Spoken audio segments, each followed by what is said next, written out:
So this is foil. This is what they would place the drug on that they're smoking, which this can be done with methamphetamine or fentanyl or even cocaine. They would put the drug on here and then light it from underneath.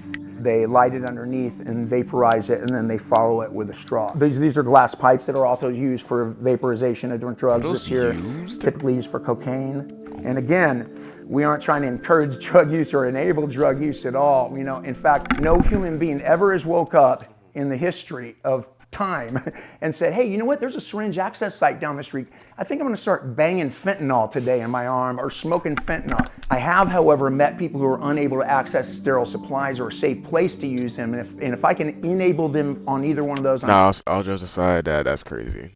Especially people that have like a major addiction, I pray all those people get help. Happy to, because every human being deserves an opportunity to be safe, and like I said, you know, dead people don't recover.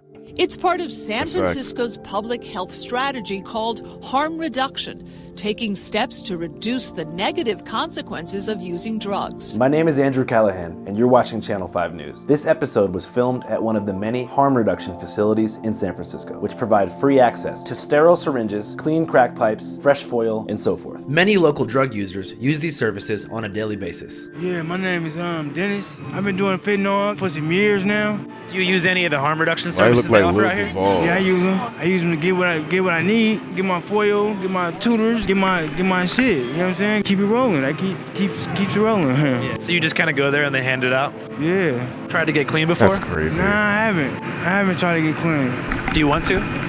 Yeah. Damn. Yeah. That's so sad. Yeah.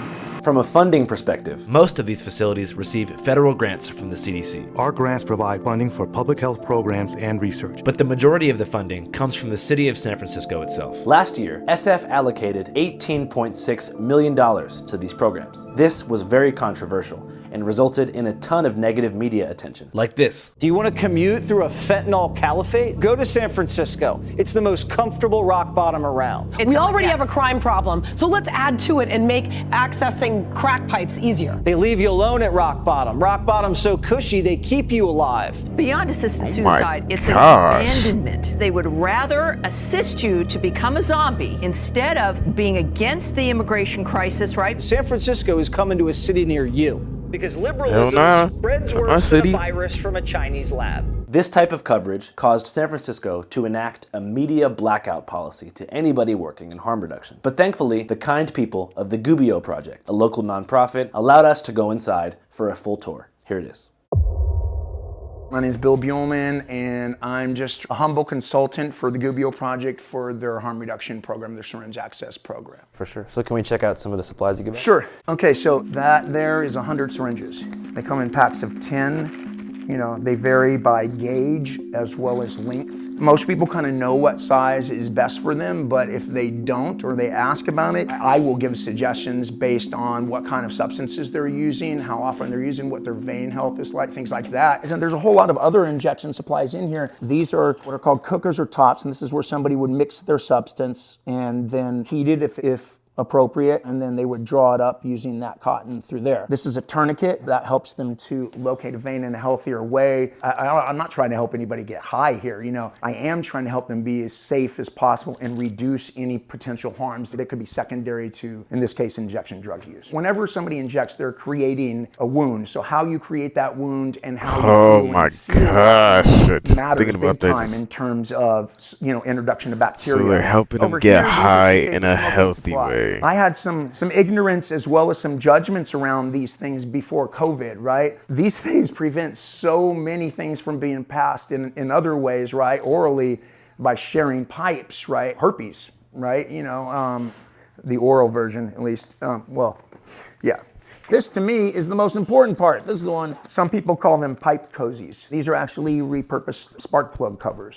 These can fit on any kind of glassware that anybody's using, right? These enable someone to not have to share. In fact, you could, if it's not your pipe even, you could place it on and have your own little cozy, right? And that could be the one that only you use to really keep yourself safe. In fact, I suggest that to people, you especially know, if it's like this, you know, roaches, if it gets too small, put that shit in. You know, a whole lot of heartache at some point. What is harm reduction for someone who doesn't know? It describes a philosophy and a movement. Harm reduction is rehumanizing. Harm reduction is love.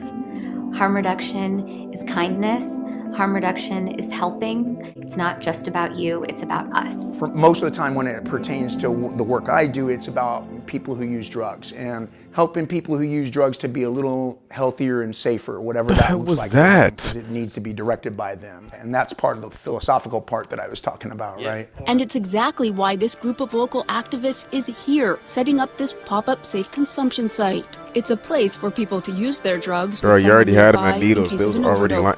We're not putting anyone at risk, including ourselves. Lydia Branston is the executive director of a local nonprofit working with people on the street. Is that we're showing how simple it can be to save lives. My name is Lydia Branston, and I'm the executive director here at the Gubbio Project. I would describe harm reduction as a philosophy of care, bringing people who are doing drugs or activities that may cause harm and reducing that harm. It's one of the most efficacious public health interventions that I know of, well supported by lots of evidence and science. The science supports that syringe access reduces significantly HIV and hepatitis C transmission, soft tissue infections, abscesses, necrotizing fasciitis, which is flesh-eating disease, staph, methicillin-resistant Staphylococcus aureus, which is a fancy way of saying MRSA, probably heard of, right? And abscesses in general. We get one person cured for hepatitis C who injects, and statistically that's 25 who won't get hepatitis C in the next 24 months. So there's that, but then also they're a great place to engage folks in a low threshold way into services, right? So like the biggest common denominator in folks making positive changes in their lives is trust and rapport with any provider, and they can be a nurse, a counselor, a doctor, doesn't matter, right? So we develop that with folks who otherwise might not be developing that anywhere. And then the next thing we can do is kind of help move them along the continuum. You can lead a horse to water, you can't make them drink, but we know there's some clinical evidence-based ways to make them thirsty. So what do you think are some common misconceptions that people have about harm reduction? I think the common misperception is that harm reduction enables people to use drugs. It's like saying a seatbelt enables people to drive fast. Started from the bottom, now we way up, way up. And I got the baddest bitch, she stays up. It's bullshit. When I see a person lying on the street who maybe has a needle hanging out of their arm and they're passed out, they're sick. They're not well. So now the next question is, what do you do for someone who's unwell? Do you walk by them and ignore it? Or do you stop and ask them if they're okay? And for people like Ricky Wynn. Hey bro, what are you doing? What are you doing, man? Why are you shooting up right here, man? I swear to God, every time I come down this block, there's more tents. What the fuck is going on, dude? Do you want to get clean, man? He's not asking to help them carry their bags. He's just adding more to them. So you see someone struggling, and instead of saying, hey, can I help you? You say, here, take some more shit, and just pull up your fucking pants. What's wrong with you? At some point during my interview with Lydia Branston, I realized the man I interviewed last episode in San Francisco, named Richie Wynn, was essentially public enemy number one to the harm reduction community. My name's Richie Wynn. Basically, I'm kind of like a video vigilante, if you will. In the past year, he's built a large online following with his videos, which mostly consist of homeless confrontations.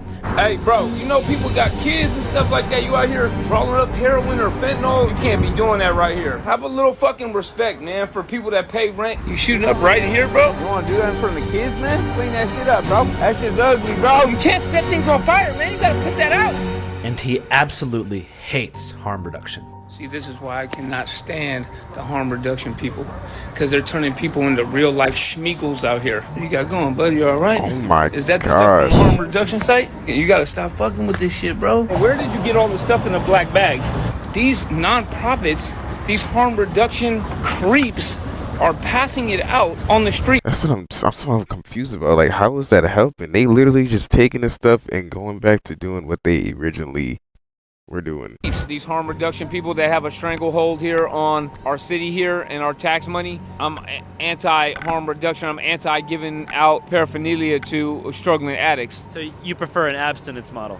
Correct. Take them in, start with like a 90-day mandatory sentence, no early release, 90 days in some type of rehab camp or some type of county jail stint, and from there, them individuals can detox. Ironically, Richie himself is a former cocaine dealer and cocaine user. So Richie used to deal drugs? Definitely was selling a lot of coke. But after doing time in prison and finding sobriety, he had a dramatic change of heart. I gotta stop smoking that shit in front of the kids, man. Arrest these individuals. take them into custody. And now spends the majority of his free time filming other people getting high. Yo, on TV. Ricky, he had thank the you for coming on yeeks and for out. all the noise that you've made about what's going on. So why exactly don't you like him? Well, he's an asshole. I mean, let's just call it what it is. The thing is about him is that this is a person who, when he was dealing drugs, was exploiting people who use drugs. He gets caught, he goes to prison. He gets out because he claims he had adverse childhood trauma, which I don't, probably did. The judge cut me a break, sent me to the New Bridge program, which is in Berkeley. They sent me there, and it is kind of 12 step based. And then when he gets out of prison and becomes sober, he now is still exploiting people who use drugs.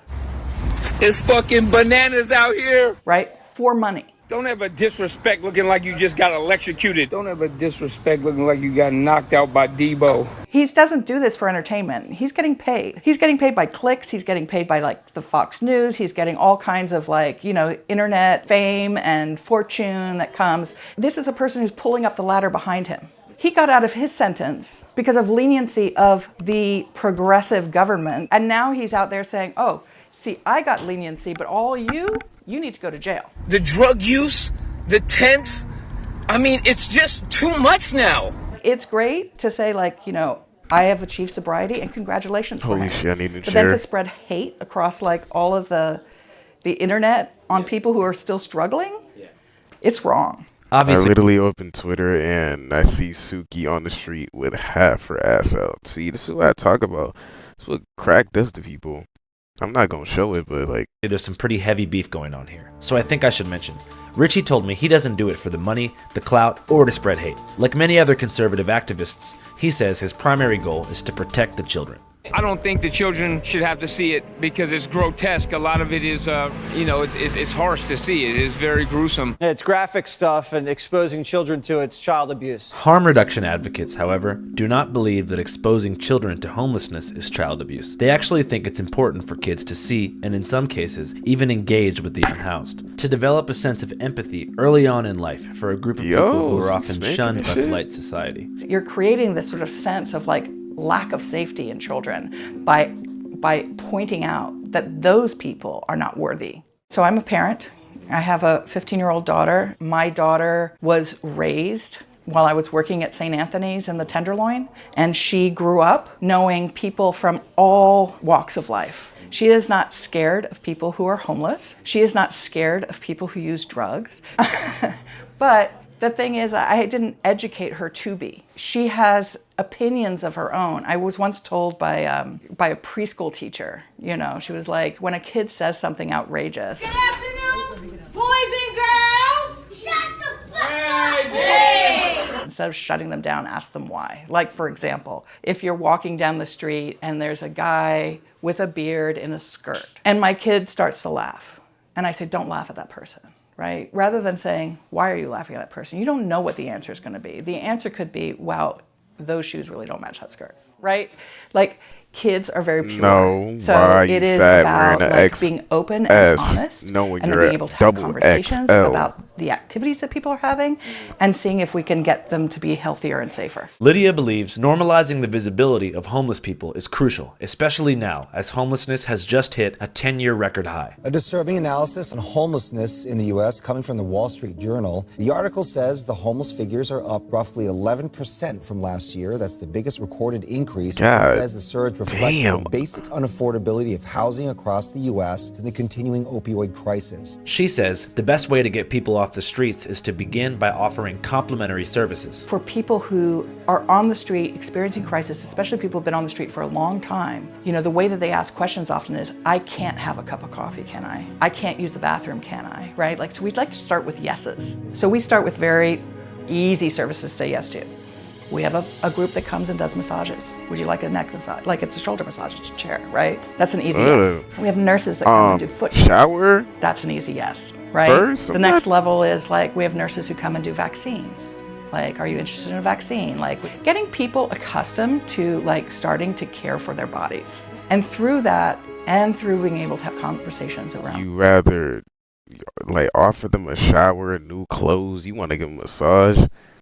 Holy shit, one crack and that man's dead. Harm reduction supplies and all these things, you start to develop a relationship with this person that's trusted, right? Where we're not judging them, but we are providing opportunities for them to move towards a healthier life. So how do you ultimately help people get off drugs?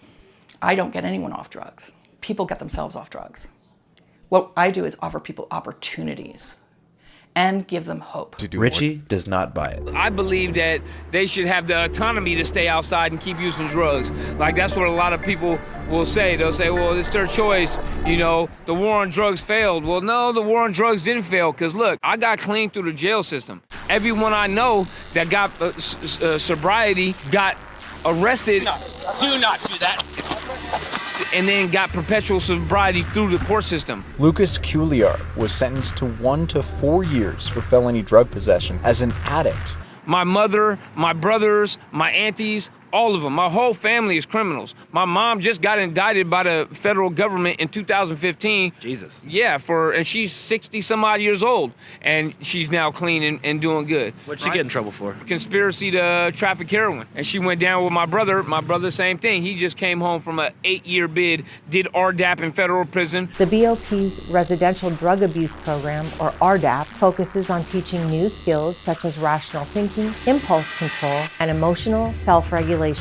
Been out now, driving a brand new Tesla, working in a union, getting married, and he's sober and living a great life. It's possible, man. People need to stop coddling these individuals and start holding them accountable and give them responsibility, and I guarantee that they'll rise to the occasion. A lot of them will rise to that occasion. And if they don't and they have to go to jail, you know, once, twice, 3 times, 4 times like me, well, it might happen on the 4th time. So that's sort of the interesting Then again, part, it's hard right? to do that if a nigga can't even think properly for they need himself. to be shamed, they need to be They're so unaware of arrested, they everything. need to be hit rock bottom. You know, and that if you do all those things, that shame and that control will mold them into a better person.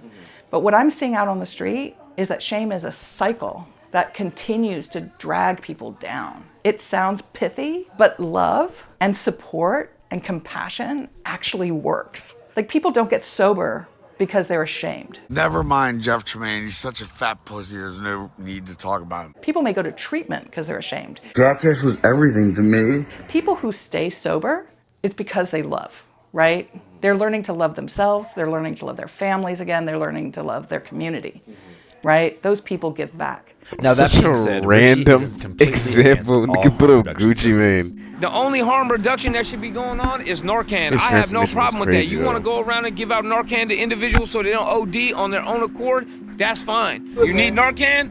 Make eye contact with me, man. Hold on, I'm gonna get Narcan right now. For those unfamiliar, Narcan is an over-the-counter nasal spray capable of reversing an opioid overdose. But you giving out all these other things to actually ingest drugs with, even things that are ingenious that you probably wouldn't even think of. They're giving them vitamin C to help break down the heroin and the crack, chopsticks to be able to push into a crack pipe so they can push their Brillo pad and their crack further into their pipe. I guess their idea is, okay, they're going to do it anyway, so why not, give them access to clean needles so they don't contract HIV or Hep C or something like that. Like, that is the least of their problems. You're going to give them clean syringes, but at what cost, right? I mean, you are moving our moral goalpost away from where it should be, where we should be telling these individuals, hey, you shouldn't be doing that. Get clean, man. Get clean. Get clean, bro. When I went in there and did my undercover video with Savannah Hernandez, I went into the harm reduction site. I have Narcans. I have these sanitary cookers. I got all these paraphernalia acting like I was a drug addict.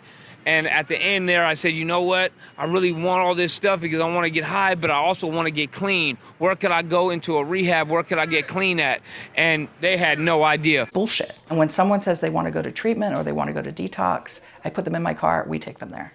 We have partnerships with all of the programs I ain't putting that no have random detox, nigga in that my have car. sobering centers that have treatment programs. A lot more people are more likely to go into substance use treatment actually who are accessing syringe access. Okay. This is what we do is we engage a population that even in so-called liberal San Francisco, it's probably the only population I can think of that isn't really welcomed everywhere, right? Yeah. By even the very people that should be welcoming them, which are, you know, providers, healthcare providers, right? You know, this country's always had a little bit of a stick up their ass, to be frank, when it comes to public health policy or any policy, you know. Drugs are menacing our society. They're threatening our values and undercutting our institutions. And, you know, I believe that's kept, in some cases, people sick and even killed people. Everyone uses drugs. The only question is, are the ones you prefer medicalized, legalized, or illegal, right? I mean, the most harmful drugs are already legal. Tobacco and alcohol. Tobacco kills more people than alcohol and all illicit drugs, including fentanyl, combined. That's cap. Right? That's alcohol cap. kills more people than all illicit drugs combined every year, right? And they're the legal ones. So our system of selective prohibition has never been based on sound science or the amount of harm that the substance does, because if it was, then alcohol and tobacco would be illegal. And I'm not advocating for that, but I'm just saying. Does the city of San Francisco fund harm reduction programs? Yes. The Department of Public Health has contracts with the nonprofits who then do the harm reduction work. They're the ones helping. I believe this to be one of the key aggravating factors behind the harm reduction debate. So California's state income tax rate is over. They're literally promoting it. Oh my god! Wait, what is this? Tax rate. Oh my gosh! And then you see this 9%. Of course, we're in the red range. Why can't we be yellow? Hawaii. Oh my gosh! The city is promoting it, and they literally went over analysis that over that whole year, 11% more of the damn population there are homeless. Homeless people went up 11%, and they're still adding on 13%, which is the highest in the nation, and that figure only increases with the more money you make. This has caused a mass exodus of California millionaires to other states. If you live in Austin or Nashville, you know what I'm talking about. Big announcement. We are moving the entire company to Nashville. Yeah, I'm going to go to Texas. Somewhere where you have a little bit more freedom. The Golden State lost about 211,000 residents. When people hear Las Vegas, they think of the Strip and casinos, which is fine, but 20 minutes away, it's one of the most amazing communities that I've ever been a part of. Now, after raising taxes, California simultaneously decriminalized public drug consumption and began using the excess tax money to fund harm reduction services. So, while the situation is much more complex than just, liberal policy failing California, it's very understandable why California. It's so crazy how unbothered they are and who's watching. I don't know why he stuck up the middle finger at the camera. Like literally, there's hundreds of people that walk by him, and he's still doing it. The taxpayers would be outraged watching these two things happen in tandem. The taxpayer's not going to keep putting up with this, to continue to use taxpayers' money to give paraphernalia to drug addicts out here on the street. It needs to stop because you can't be the mayor of this city, like Mayor London Breed, and come out against public drug consumption, but in the same token, turn around and then ask the taxpayers to foot the bill for drug addicts to get paraphernalia. The Harm Reduction Coalition, or the Harm Production, how I like to call them, they're down on 6th Street, still handing out these this paraphernalia. Hey, my friend, this is the health access side, if you don't mind. I'm just recording you guys, just seeing what you guys are passing out over here. I mean, you guys are passing out paraphernalia to addicts that are struggling. I just want to know why. And they actually go out here and they pass it out to the people that are struggling with addiction. At some point, I realized I was missing a key element of the story. While these harm reduction programs are a frequent target of Fox News pundits. Disgusting. Just people say they can make the smoking of crack cocaine safe. There's no safe way to smoke crack. Sooner or later, it kills you. We should stop enabling our people from using drugs. The reality is that San Francisco's harm reduction programs are actually kind of winding down. In 2021, at its peak, the city of I promise you a toddler can put 2 and 2 together and know this shit would not work. Like, bro, helping them do safe, bro, they're gonna take the stuff y'all give them and probably make some concoction kryptonite crack, bro. San Francisco opened up a safe injection site in the Tenderloin. The plan was to create a number of so-called wellness hubs around the city where addicts could consume their drugs while being monitored to prevent overdoses. In 1 year, the Tenderloin Center reportedly prevented more than 300 deaths. 326 people were brought back to life in just 1 year. Despite this, California Governor Gavin Newsom vetoed Senate Bill 57. Governor Newsom vetoed a law this year that would have allowed pilot programs for supervised drug sites in San Francisco, Oakland, and Los Angeles. This led to the shutdown of San Francisco's facility.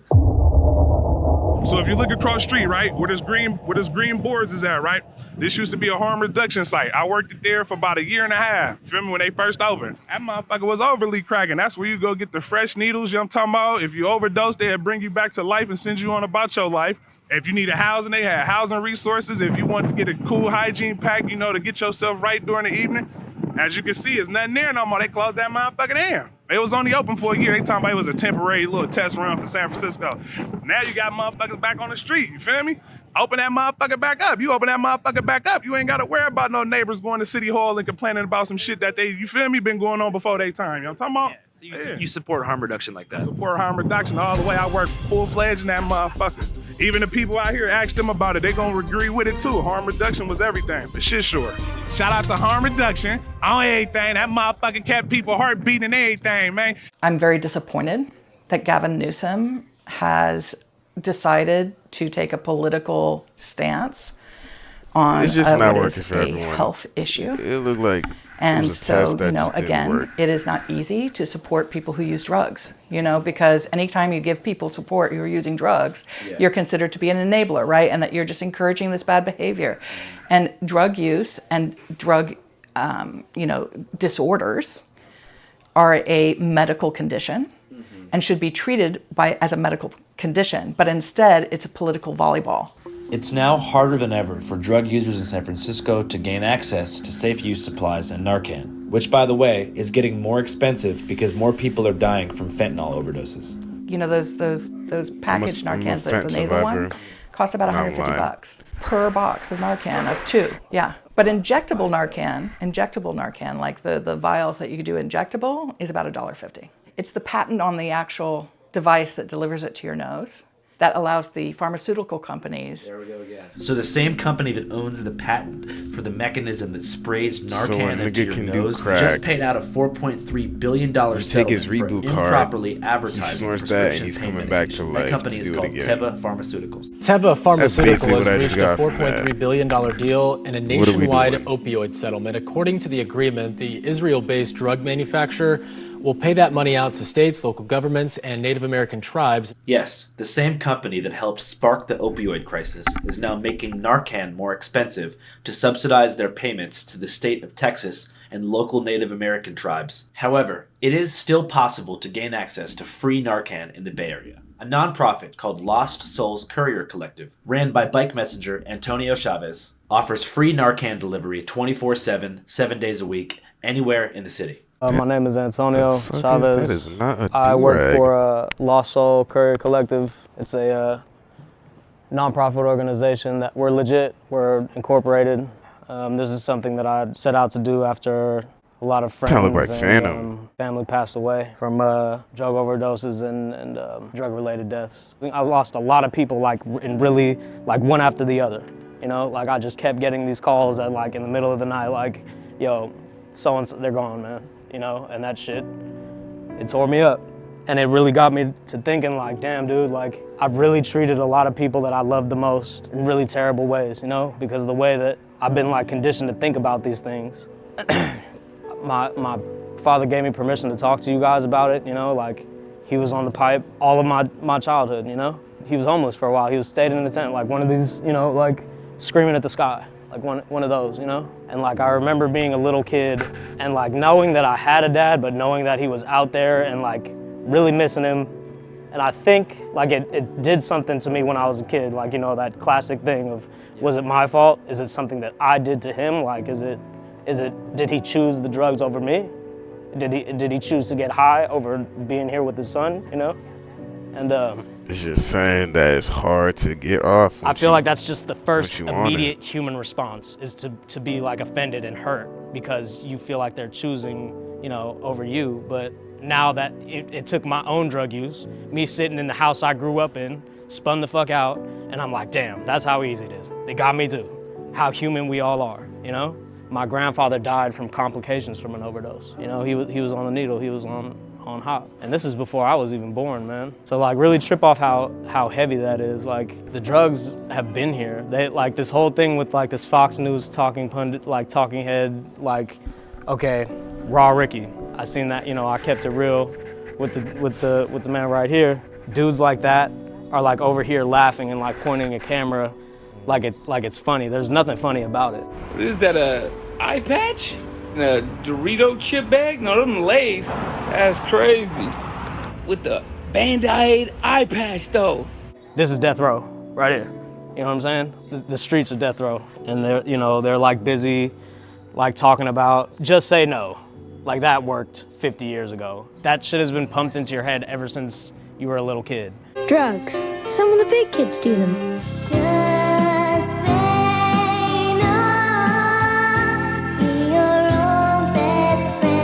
Get DARE in your kid's school too. Just say no. Dare to be different, you know what I mean? Like, Hey, you want to smoke? No thanks. Oh, I'm gonna go tell everybody that you are a chicken. Well, that's okay, Paul, but that's something I don't want to do. Okay. it's never worked. It didn't work 100 years ago in the Prohibition. You know, I have people that are staying outside my house. And of course, like, I try to back in the right. 80s I'm on were harm like reduction so now. Like I awkward, get but it was what funny, he's saying. though. Like you come outside and you're like, fuck, man. Like it's horrific. It's really hard to look at. What is that? Is that from the Trunkz? You gotta be. You gotta kick that habit, that fentanyl, brother. But like on another hand, you know, like he don't even know what that's like, bro. From what I understand, he was on powder. I don't know if he was on Chris. According to his case docket, he got caught with hella powder, like a pistol, some other like shady shit. He was on powder. He wasn't on hop. I've never been on hop. From what I understand, it's no joke. What's the darkest place you found yourself throughout your addiction?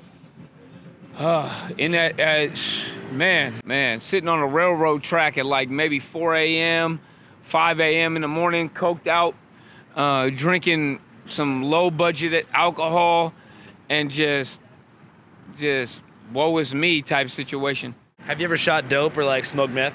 No, I haven't done those. For him to just be like, why, you know, like with his camera out, like, why you living like that though, bro? There's one where he's like, look at you with your booty cheeks all out, like, astute observation, Mr. Ricky. Like that's, anybody with eyes can see that this is like, yeah, it's an awful situation, but like pointing that shit at people and like shaming them and making fun of them and like using it as this like clickbait, you know what I mean? This like dope fiend clickbait. He is spitting from someone that was on that and he's making fun of people for doing that. Like that's kind of hypocritical as hell.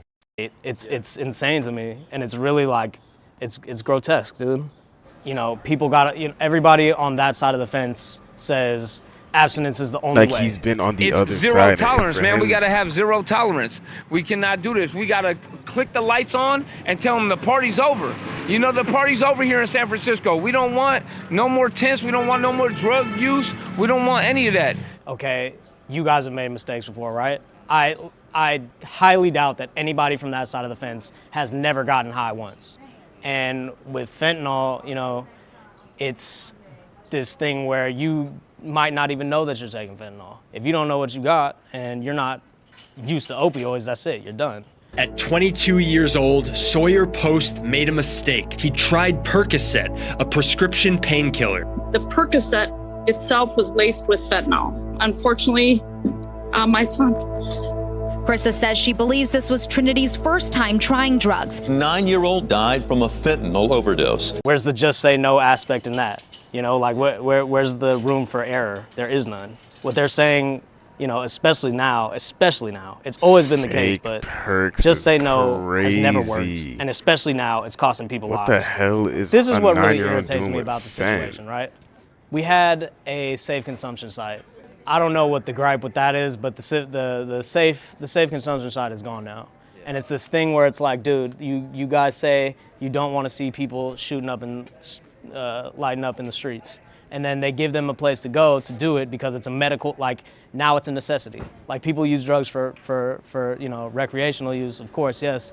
But also there's another part of it where that's completely ignored, you know? With the like elimination of the safe site, it doesn't seem like there's another safe site coming anytime soon, you know, and it sucks because they know what works. They know that works, you know, like it keeps people alive. Like I don't, you know, I don't know, man. It's desensitizing. It's hard to find bring the humanity back to people who on one side have never experienced it, have only Fox News to go off of, don't really know what that life is about, don't know what that pain is.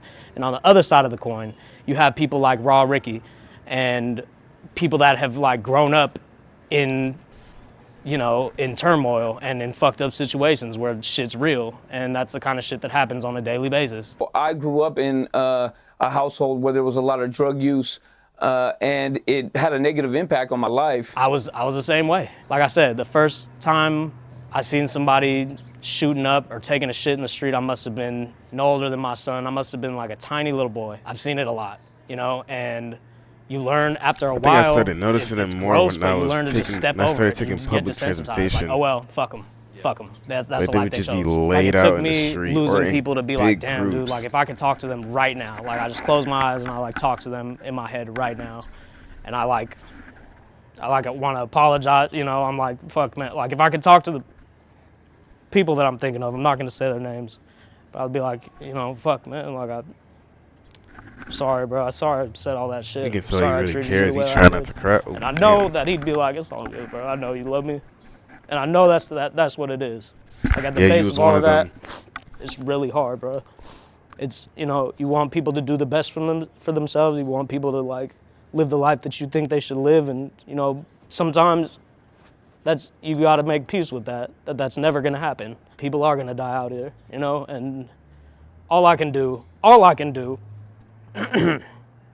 is try to give people what they need. If the Narcan that I bring to somebody saves their life so that they can live one more day, like do I want people to like quote unquote get clean? Do I want people to be safe is the better question, What one thing is for sure, dead people cannot recover. That's for certain, You don't know what people are gonna. I don't think that people should be judged on what they do anyways, what they on drug use anyways. You just can't help it. They be going through it. I don't think or people that are already on it, they just can't get off it. Should be a requisite of whether you live or die, straight up just like that. And this like abstinent is the only way. Like what the fuck? You think I'm fucking telling people to get high? You think I'm like advocating like, hey kids, you guys should get high? Of course, like what the fuck? Of course not. Yeah. Duh. I don't use, but that doesn't mean that I have to like now in my life. I haven't touched a pipe. I haven't touched a drop in 3 years, man. And I've gone through a lot of shit in this year. I lost my brother, my mom, and my grandmother all in the same year. Fuck yeah. Damn. Absolutely. And I didn't. That's but like I get now crazy. that, I remember when my pops relapsed. And I remember like when I got home, I was like, what the fuck? Like I came home and I was like, fuck, man. The fuck, like the house was a trap house. And I just got out of prison. It was like I come home to fucking hell. And I was so fucking mad at him. I'm like, bro, you were doing so good. How could you how could you do this to all of us? And then I remember my brother caught his fucking case. When he caught his case and he was on the way to prison, and they were talking about giving him 4 years, and I remember being pissed, shitty drunk, high as fuck, in the rain, crying in the rain, and I was like, damn, it's that easy. How human we all are. Ain't nobody better than anybody, man. Golly, bro. All right, that concludes our San Francisco series. As you know, I've really never used this platform to solicit donations for a cause, but in this particular instance, I think it's my responsibility to do so. So the gentleman that we just interviewed, Antonio Chavez, who runs that nonprofit called Lost Soul Courier Collective that delivers on-demand Narcan for free to almost every neighborhood in San Francisco, is actually in danger of losing their business, their warehouse space, and so forth. So in our first episode, we talked a bit about how San Francisco rent is skyrocketing as a result of zoning laws, big tech displacement, etc. Well, that's actually happening to Antonio and the collective. The rent for their warehouse where they store the Narcan just actually quadrupled. And so in order for them to keep their business afloat for the next year, they need to raise a minimum of $50,000 to adjust to the new cost of operating. If you could help out. See, I hate when like millennials or what's the other ones? Just 30 and up talking about we have it easy. Like rent is crazy. It is so hard. They talk about the resources they have. But literally, this country is made for us to not be wealthy. They want the people up top to stay up top, even though it's obtainable. You know how hard that process is without having to spend a fuck ton of money to get up there. I'd really appreciate if you could go to their GoFundMe. I'm going to put the link here in the description. I'm personally going to pledge about $2,500. So if we as a community could kind of come together and help raise that money, I think that it would mean a lot. Because, you know, from what I've heard from many of you guys in the comment section thus far, there's a real desire to actually want to help beyond just like awareness. And I think it's great to be aware of stuff going on. Obviously, that's my job, is to raise awareness as a journalist, and I'm not claiming to be an activist, but I also think that awareness kind of has a ceiling. I mean, you can be aware of, you know, the worst thing happening on earth, and it really wouldn't make much of a difference unless you're willing to actually contribute time, or if you can, funds to the right place. It would really mean a lot if you guys could donate, because Antonio needs your help. Thanks. Like, bro, average rent right now, probably like 4,000 a month. Like, niggas is, although minimum wage is like, from my state, one of the highest, it's still hard. It's hard to find a fucking job without any experience.